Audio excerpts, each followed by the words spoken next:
Good morning students. तो आज हम लोग सीखेंगे द्विघात समीकरण का हल कैसे निकालते हैं। तो आज हम लोग जिस विधि को सीखने वाले हैं वह है गुणनखंड विधि।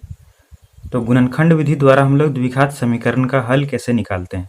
तो इसके लिए हम लोग क्या करते हैं, ये जो उदाहरण 3 दिया हुआ इसको हल करते हैं और मैं आपको समझाने की कोशिश करता हूँ।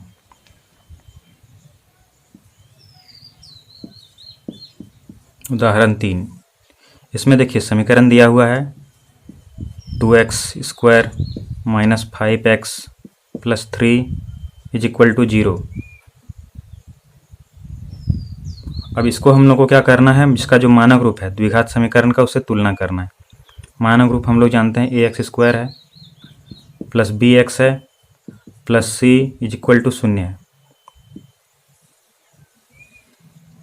तो इन दोनों की तुलना करने पे हम लोग को मिलता है a बराबर 2, b बराबर -5 और c बराबर 3 मिलता है। अब देखिए स्टूडेंट्स, इसमें गुणनखंड विधि लगाने से पहले हम लोग को एक ट्रिक यहाँ पे यूज करना होगा और वो ट्रिक देखते हैं क्या है। तो सबसे पहले हम लोग क्या करते हैं, a गुना c कर लेते हैं।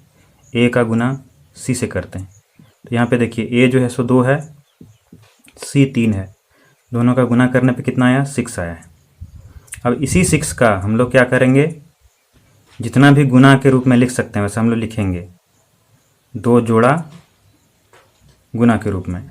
तो 6 को हम लोग लिख सकते हैं 1 गुने 6 और क्या लिख सकते हैं 2 गुने 3 और कुछ तो नहीं, बस यही 2 हुआ। तो इसीलिए हम लोग का जो आंसर है, अब देखिए स्टूडेंट्स, हम लोग को पता कैसे चलेगा कि इन दोनों में से कौन सा लेना है। तो सबसे पहले यहाँ देखिए b क्या है, -5 है। तो हमें क्या करना है, इन दोनों को या तो जोड़ना है या फिर घटाना है। और जोड़ घटा करने के बाद कितना लाना है, 5 लाना है।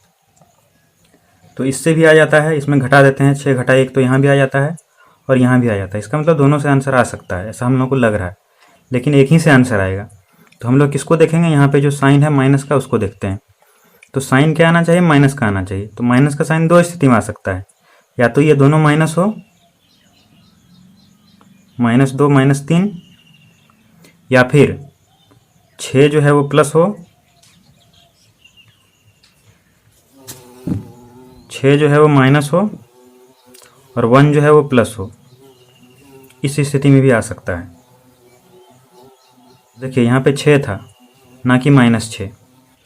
इसका मतलब है हम लोग को -2 -3 लेना होगा, क्योंकि माइनस माइनस का गुना होकर प्लस हो जाता है और यहीं पे हम लोग को +6 आएगा और इससे मिल जाएगा। तो इसलिए हम लोग इसी को लेंगे और इसी से हम लोग का आंसर आएगा। तो आगे हम लोग को क्या करना है, इसको और आगे बढ़ाते हैं। यहाँ पे हम लोग लिखेंगे 2x² और यहाँ पे जो -5 लिखा है उसके जगह पे लिखेंगे 2x - 3x। देखिए -5 को 2 भाग में तोड़ दिए, 2x - 3x plus 3 is equal to 0। उसके बाद फिर से हम लोग इसे लिखेंगे। अब की बार हम लोग 2x² - 2x को ब्रैकेट में ले लेते हैं और फिर इन दोनों को भी ब्रैकेट में ले लेंगे। 3x - 3 is equal to 0। अब देखिए यहाँ पे माइनस इसलिए हो गया क्योंकि ब्रैकेट जब हम लोग लेते हैं तो माइनस कॉमन हो जाता है। फिर से यदि हम लोग गुना करना चाहेंगे तो फिर से यही सेम आ जाएगा। माइनस को गुना प्लस से माइनस आ गया, माइनस को गुना माइनस से प्लस आ गया, सेम आ गया। उसके बाद आगे हम लोग को क्या करना है, देखिए कॉमन लेंगे। तो यहाँ पे कॉमन क्या आ गया, 2x, और बचता क्या है, x - 1, और यहाँ पे कॉमन क्या हो गया, 3। तो इसलिए 3 कॉमन ले लिए, तो बचता क्या है, x - 1 इज इक्वल टू 0। और आगे हम लोग लिख सकते हैं, देखिए यहाँ पे x - 1 x - 1 दोनों में कॉमन है, इसलिए इसको हम लोग लिख देंगे पहले x - 1, और फिर बाकी जो बच जाता है 2x - 3 उसको हम लोग बचा हुआ को यहाँ पे लिखते हैं 2x - 3 इज इक्वल टू 0। तो देखिए स्टूडेंट्स, गुणनखंड हो चुका है। अब हम लोग को हल निकालना है। तो देखिए इन दोनों का गुना करके 0 आया है। इसका मतलब क्या है, या तो x - 1 जो है वो 0 है, या फिर 2x - 3 जो है वो 0 है। लेकिन हमको पता कैसे चलेगा कौन सा 0 है, तो इसीलिए हम लोग क्या करते हैं, एक एक करके 0 ले लेते हैं। तो लिख देते हैं हम यहाँ पे x - 1 बराबर 0 या 2x - 3 इज इक्वल टू 0। और इसीलिए फिर हम उसको आगे लिख सकते हैं। देखिए यहाँ पे ये प्लस में है, सॉरी ये यहाँ पे माइनस में है, इधर आके प्लस में हो जाएगा। तो इसीलिए हो गया x बराबर 1, या फिर यहाँ देखिए ये माइनस में इधर के प्लस में हो जाएगा तो 2x इज इक्वल टू 3। फिर हम इसे आगे लिखेंगे x इज इक्वल टू 1 या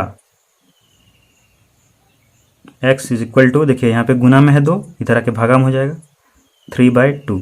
तो इसलिए हम लोग का क्या आंसर आ गया, x बराबर 1 या 3/2। तो स्टूडेंट्स यही दोनों आंसर हैं। तो यहाँ पे जिस विधि से हम लोग हल किए हैं उसको बोलते हैं गुणनखंड विधि। अब इसको बेहतर तरीके से समझने के लिए हम लोग एक और उदाहरण लेते हैं ताकि आपको बेहतर समझ में आ जाए। उदाहरण 4, इसमें देखिए स्टूडेंट्स प्रश्न दिया हुआ है 6x² - x - 2 is equal to 0। तो जैसा कि आप लोग जानते हैं इसका तुलना हम लोग को करना होगा इसका मानक रूप से, जो कि है ax² जोड़ bx जोड़ c बराबर 0। और यहाँ पे हम लोग को a बराबर मिलता है 6, b बराबर मिलता है -1 और c बराबर मिलता है -2। और पहले की तरह ही हम लोग फिर से करेंगे a गुना c। तो यहाँ पे a गुना c करने पे देखिए कितना आएगा, 6 गुना -2 तो हो गया -12। तो इसीलिए हम लोग को a यहाँ पे b को 2 टुकड़ों में बांटना है जिसका कि जोड़ घटा करके -12 आ जाए। तो इसे हम लोग क्या कर सकते हैं, देखते हैं कितने रूपों में लिख सकते हैं। तो एक लिख सकते हैं 12 गुना 1, दूसरा हो गया 6 गुना 2,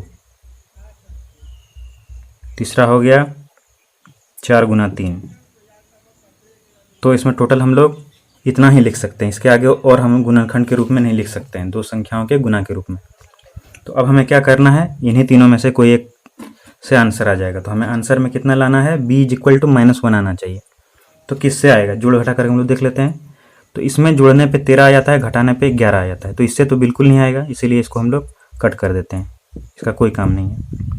दूसरा है 6 गुना 2, 6 गुना 2 में यदि हम लोग जोड़ देते हैं तो 8 आ जाता है, घटा देते हैं तो कितना आता है, 4 आ जाता है। तो इससे भी नहीं आया। अब आते हैं 3 और 4 में। तो 3 को यदि हम लोग जोड़ देते हैं तो 7 आता है, घटाते हैं तो 1 आ जाता है। तो इसी से हम लोग का आंसर आएगा। लेकिन अब किस में प्लस देना है, किस में माइनस देना है, ये हम लोग को डिसाइड करना होगा। यहाँ पे देखिए -12, इसका मतलब इन दोनों में से कोई एक प्लस है, कोई एक माइनस है।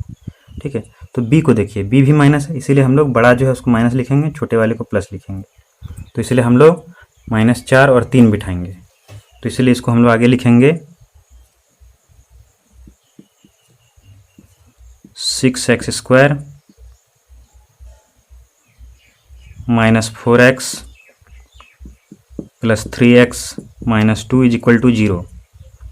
अब ब्रैकेट में ले लेते हैं, 6x² - 4x को ब्रैकेट में ले लिए, प्लस 3x - 2 को ब्रैकेट में ले लिए, इज इक्वल टू 0 कर दिए। अब कॉमन लेते हैं, तो 6x² और 4x में क्या कॉमन है, 2x कॉमन है। तो 2x हम लोग बाहर ले लेते हैं, यहाँ बचता है 3x - 2 प्लस यहाँ पे क्या कॉमन है, देखिए यहाँ पे कुछ भी कॉमन नहीं है। तो जब कुछ भी कॉमन नहीं हो तो 1 लिख देते हैं हम लोग कॉमन। और यहाँ पे बच गया क्या, 3x - 2 इज इक्वल टू 0। अब की बार देखिए 3x - 2 3x - 2 दोनों में है, इसीलिए 3x - 2 को एक जगह लिख दिया कॉमन लेके, और बाकी जो बच जाता है उसको एक जगह लिख देते हैं। तो 2x + 1, 2x + 1 बच गया, इसको बाकी लिख दिए, इज इक्वल टू 0 कर दिए। तो अब देखिए यहाँ पे गुणनखंड हो चुका है। तो इसमें या तो ये 0 है या फिर ये 0 है, तभी ये 0 हुआ। तो इसलिए हम लोग क्या करेंगे, दोनों को एक एक बार करके 0 कर देंगे। तो 3x - 2 इज इक्वल टू 0 या 2x + 1 इज इक्वल टू 0। तो इसीलिए फिर से हम लोग इसे लिख सकते हैं 3x, देखिए यहाँ पे ये माइनस में इधर के प्लस में हो जाएगा, इक्वल टू 2 हो गया, या इधर यहाँ पे ये 1 जो है प्लस में इधर के माइनस में हो जाएगा। तो 2x इज इक्वल टू -1। फिर से ये देखिए यहाँ पे गुना में इधर के भागा में हो जाएगा, तो x इज इक्वल टू 2/3 हो गया, या इधर ये 2 गुना में इधर के भागा में हो जाएगा, इसलिए x इज इक्वल टू आ गया -1/2। तो इसीलिए हम लोग को क्या आंसर आया, x बराबर 2/3 या -1/2। तो इसी प्रकार से हम लोग गुणनखंड विधि से कोई भी द्विघात समीकरण को हल कर सकते हैं। तो यदि आपको ये वीडियो समझ में आ गया तो इसे सब्सक्राइब कर लें, क्योंकि आपके फ्यूचर में ये बहुत काम आने वाला है। धन्यवाद।